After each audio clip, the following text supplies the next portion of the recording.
l'année de l'Expo 67. Donc, c'est un projet, vraiment, c'est un hôtel de luxe. C'est vraiment massif. C'était, on a même, je pense que on a mis tout un réseau d'eau, il y a des animaux là-dessus. Donc, c'est vraiment un gros projet. Puis, pour ainsi dire, c'est juste pour dire que jusque dans les années 90, les toits verts au Québec, c'était ça. Donc, il y en a eu après dans les hôtels, dans les restaurants, dans des endroits luxueux.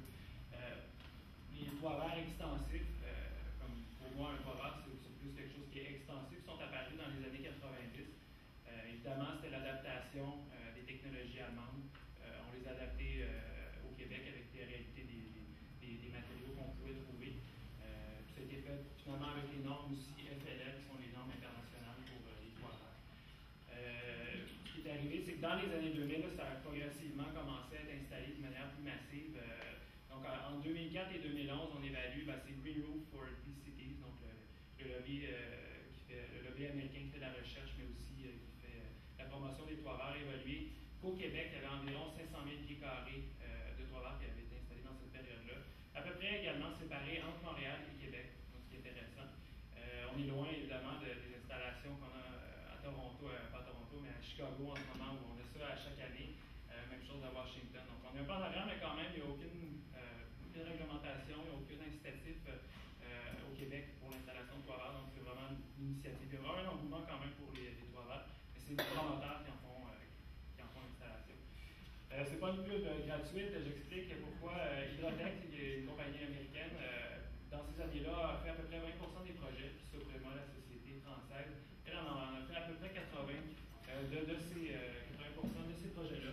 C'est pas une pub gratuite parce que la personne qui est à la tête de la direction technique chez Suprema, Marianne Boivin, dans les années 90, c'est elle qui a fait les études, c'est une agronome, c'est elle qui a fait les études sur les toits verts pour bien les implanter au Québec.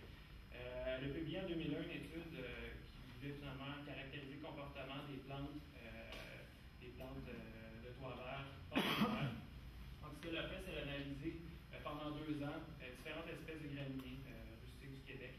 Puis elle a comparé 3 épaisseurs de terreau différentes, donc 2, 4 et 6 pouces, environ 5, 10 et 15 cm.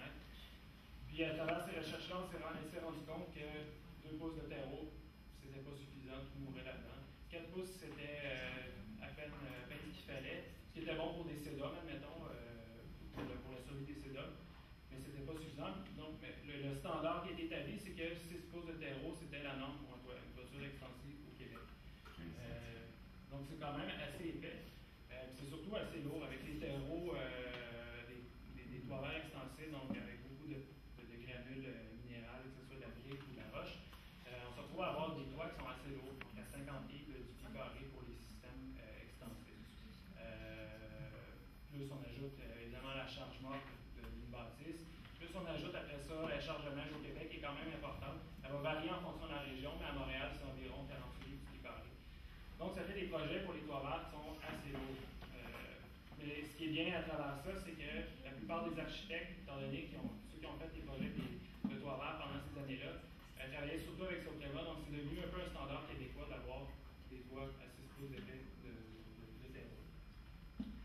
Donc, un des avantages de ça, c'est que dans les années 2000, les toitures avec 2 cm de terreau, 10 sédums, il n'y en a pratiquement pas eu. Donc, c'est peut-être la différence avec ce qui se passe en Europe ou en Allemagne. On en installe massivement, en France, c'est la même chose. Nous, ces projets-là, on n'en a pas eu beaucoup. Pourquoi je dis que c'est un avantage, c'est qu'avec des toits comme ça, oui, on a une surcharge de poids, mais on arrive à avoir une diversité végétale qui nous permet de créer des aménagements vraiment en fonction des objectifs qu'on va atteindre. Dans ce cas-ci, c'était au pavillon Charles de Coninck à l'Université de Laval, donc on voulait quelque chose d'esthétique. Là-bas, on avait du personnel horticole qui était intéressé, donc on les a fait participer. Ça peut prendre vraiment différentes formes. Nous, on a fait un toit, c'était à l'École nationale du Sud de Québec, du Québec à Montréal. Puis on a implanté des plantes comestibles, c'était de la ciboulette. On a fait un projet aussi chez un particulier avec des fraises. Lui, il est resté en forêt, donc les fraises sont un peu plus mangées par les écureuils qu'on a vraiment profité, mais bon, c'était des tests. Puis ces toits extensifs-là, finalement, ils permettent d'avoir une diversité qui est vraiment intéressante. Ce sont aussi les fines herbes, le thym, l'origan, vraiment plusieurs possibilités. L'autre avantage d'avoir des toits épais comme ça, puis ils ont analysé une étude qui a été, c'est plus une étude de cas qui a été sortie cette année sur les énergétique de ces toits-là. On s'est rendu compte que pendant l'été, il y avait quand même des gains énergétiques importants du point de vue de la climatisation qui était offert par le toit vert.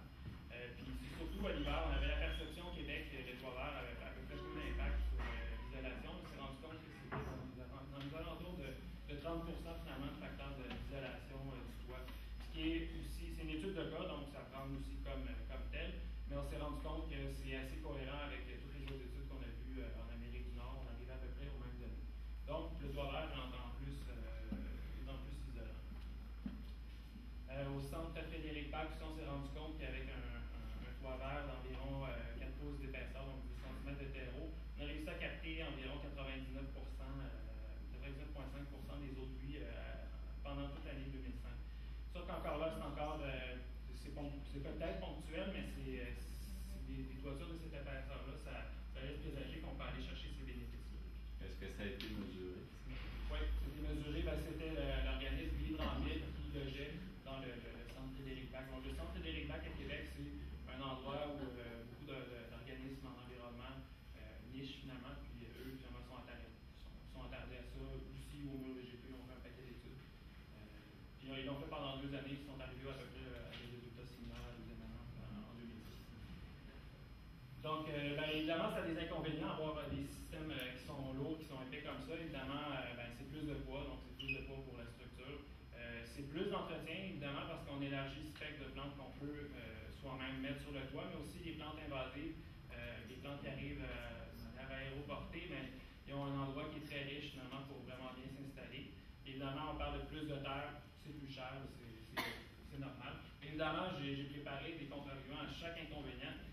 Donc, pour l'inconvénient du poids, c'est sûr que c'est plus difficile pour les projets sur des bâtiments existants. Donc, souvent, quand on fait des projets, on a fait un au Collège urbain en 2005, le prix du pied carré, c'est trouvé à 80$ du pied carré. Donc, c'était un peu même une mauvaise publicité pour les toits verts parce que finalement, les gens se sont rendus compte que c'était beaucoup trop cher, parce que normalement, on est plus aux alentours de 15$ du pied carré.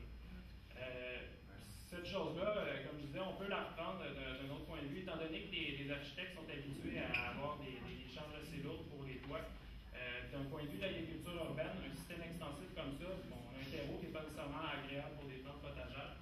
Si on le transfère avec des terreaux légers, qui est assez facile à faire, on peut aller chercher finalement environ 30 cm de terreau, mettre un système d'irrigation sous-jacent, puis finalement avoir un endroit pour faire du jardinage de manière vraiment très intéressante. Dans ce cas-ci, on parle encore toujours des mêmes projets, mais c'est le projet du Centre-Pôle roulant Montréal qui avait installé le système. Donc, ce qu'on voit à gauche, c'est principalement le drainage, puis à droite, c'est le système de matelas capillaire. Donc, le matelas capillaire, lui, est là pour récolter plus d'eau, puis il y a des tubes perforés qui permettent l'irrigation sous le système pour éviter les pertes d'eau par évapotranspiration puis par évaporation. Donc, on a un système qui est capable avec lequel on est bien capable de jardiner. Avec la terre, c'est ça que ça donne. C'est une belle superficie, c'est surtout une épaisseur parfaite pour faire pousser des légumes. Puis, étant donné que là-bas, on avait un petit extra sur la charge portante, on a été capable aussi d'ajouter du compost pour rendre la chose plus fertile pour les végétaux. Donc, c'est d'un côté, ces systèmes-là, on est facilement capable de les adapter. Second inconvénient, c'est évidemment plus d'entretien des toits, puis on en a parlé justement dans le panel hier. Et les gens qui installent ou qui font la promotion des toits verts sur leur bâtiment, souvent connaissent mal à long terme qu'est-ce que ça implique, puis se retrouvent finalement pris avec des projets de toits verts. Puis c'est dans beaucoup de cas, que c'était à l'UQAM, à la STM, la Société de transport de Montréal, ou partout. Après les 2 ans où la compagnie a fini son toit vert, après ça, ils se retrouvent vraiment pris avec ça, puis ils savent vraiment pas quoi faire. Donc, la difficulté à évaluer les coûts, à trouver le personnel, puis finalement à trouver des ressources là-dedans. L'avantage de pouvoir, maintenant, faire des projets d'agriculture urbaine. Dans ce cas-ci, je reviens encore au Centre-Pôle roulant parce que le Centre-Pôle, finalement, se retrouve à être le propriétaire et l'utilisateur du toit. Mais on simplifie finalement les questions d'entretien.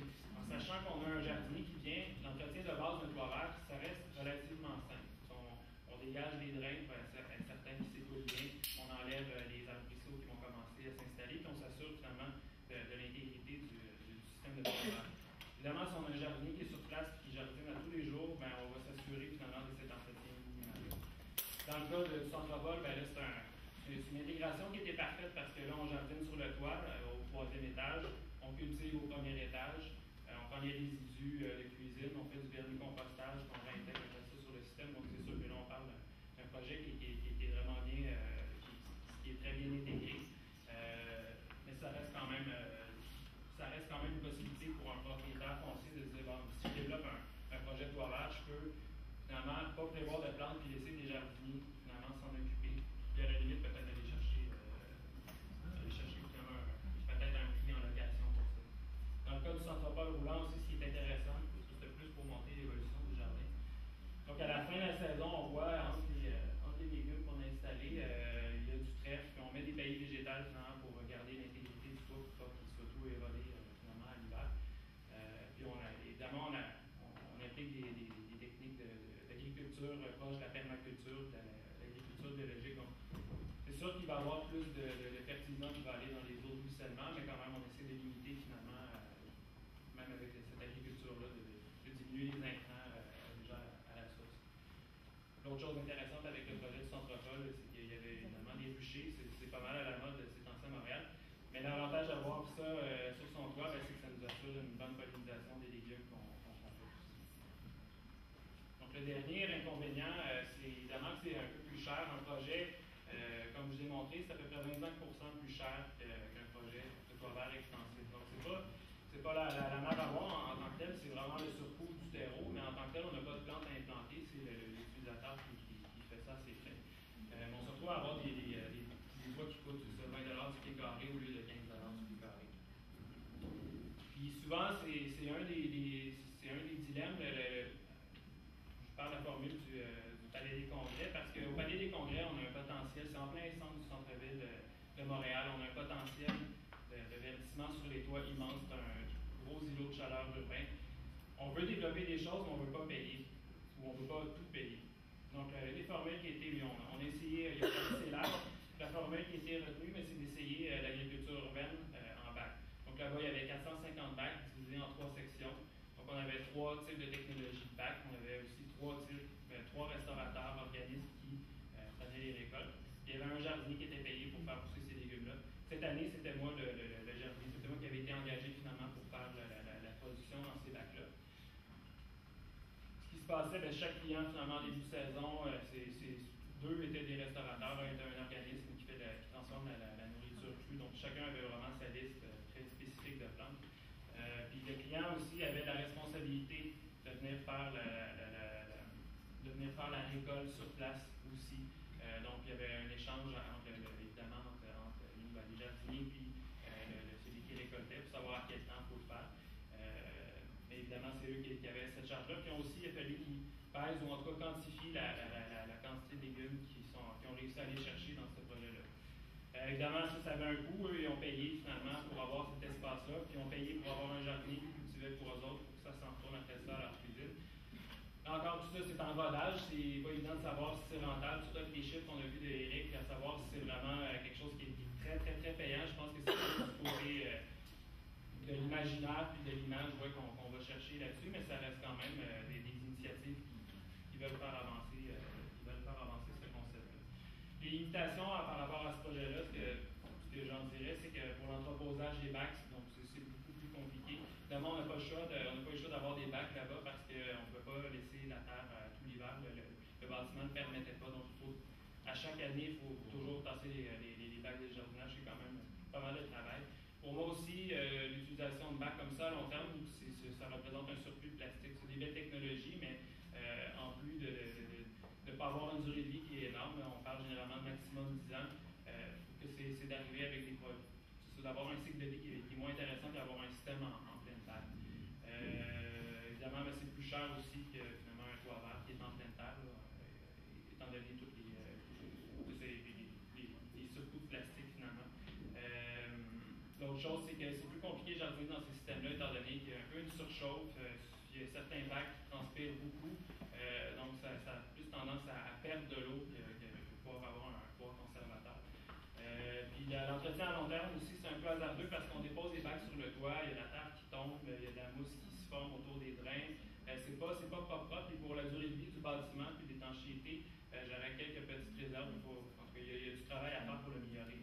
Si ça vous intéresse, le Centre d'écologie urbaine vient de publier justement le rapport finalement annuel de ce projet-là. C'est en ligne si vous allez sur leur site web.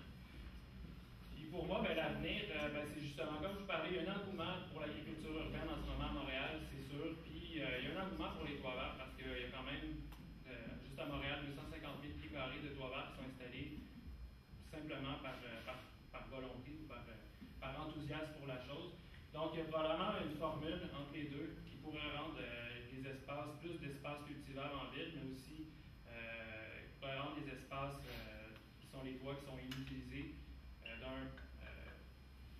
qui vont rendre des services écosystémiques, mais en plus qui vont être productifs. Donc, le mariage entre comment la fonction va se faire, comment le jardinier va venir jardiner, la formule parfaite, probablement qu'il n'est pas encore trouvée. Mais c'est probablement là-dessus que je vais travailler dans les prochaines années. Puis, je vous remercie. Puis, si vous voulez plus d'informations, comme je vous dis, vous pouvez aller visiter le site du Centre d'écologie urbaine. Par rapport aux thématiques de toits verts, ils ont une excellente documentation très adaptée au Québec, si ça vous intéresse. Dans un milieu habité, relié par une multitude de liens interactifs, il y a toujours plusieurs milieux en jeu: social, naturel, économique, culturel, qui s'interposent et qui s'entremêlent. De façon concomitante, tout est déjà là, et en même temps tout y advient. D'où l'importance des liens entre les choses et les êtres. La reliance, c'est le travail des liens, l'acte de relier et de se relier et son résultat. Dès que l'attention est portée sur ce que habiter veut dire, à savoir sur la façon anthropologique d'être au milieu, il s'agit de penser en termes de naissance et de reliance, mettant en synergie la partie et le tout, le micro et le macro, le général et le particulier, le réel, l'imaginaire et le symbolisme.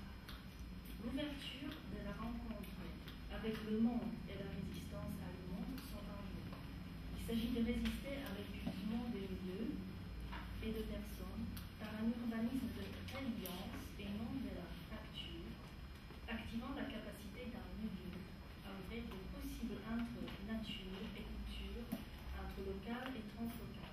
Le nouveau contexte énergétique s'inscrit dans ces dynamiques des lieux habités.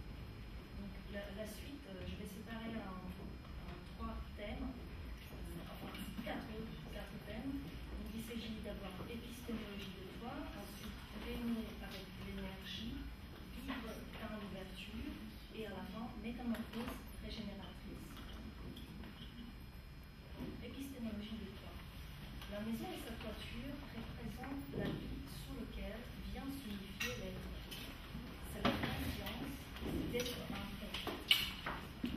Selon Philippe Madec, l'accompagnement du mur, du toit et du plancher est un accompagnement ontologique. Il s'agit principalement de la consolation et non pas de la construction. La toiture, c'est aussi la couverture, un revêtement. Du même comme la peau, ces revêtements sont des lieux de porosité des limites. C'est un diaphragme qui met en jeu l'interface de l'intérieur et de l'extérieur.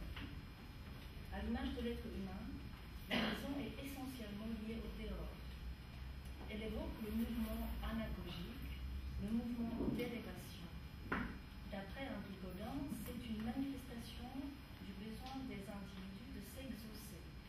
Une personne ne peut se définir que comme exaucement, dépassement hors soi. Dans le toit, il y a quelque chose comme une sorte de traction qui le propulse. Je cite Henri Godin. Quand il y a l'adversité de l'extérieur ou une tempête, il y a une espèce de déploiement, j'ai l'impression qu'en même temps que je suis abrité, je suis hors moi-même. Il y a une espèce de déploiement de mon propre corps. Fin citation. Le toit marque donc une transition. Il appelle au-delà de ce qui sépare. Comme le dit Thierry Paco, le toit voit à l'intérieur et à l'extérieur. Il est la limite sans limite.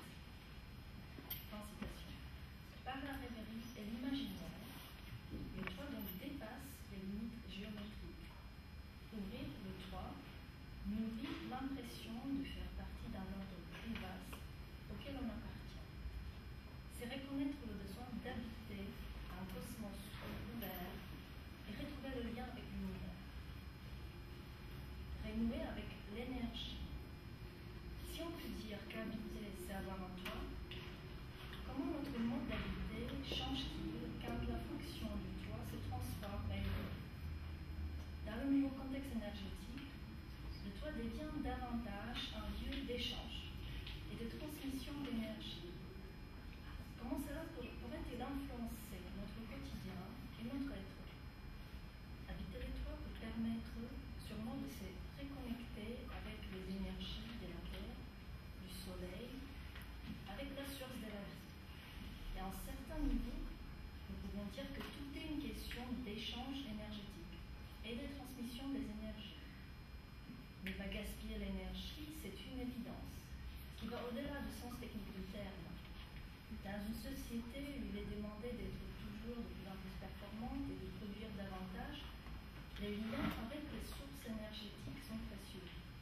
Le fait de se ressourcer, régénérer, s'ouvrir à l'énergie de la nature, éveille l'énergie en soi-même. Habiter les toits, c'est donc aussi les utiliser comme une sorte d'antenne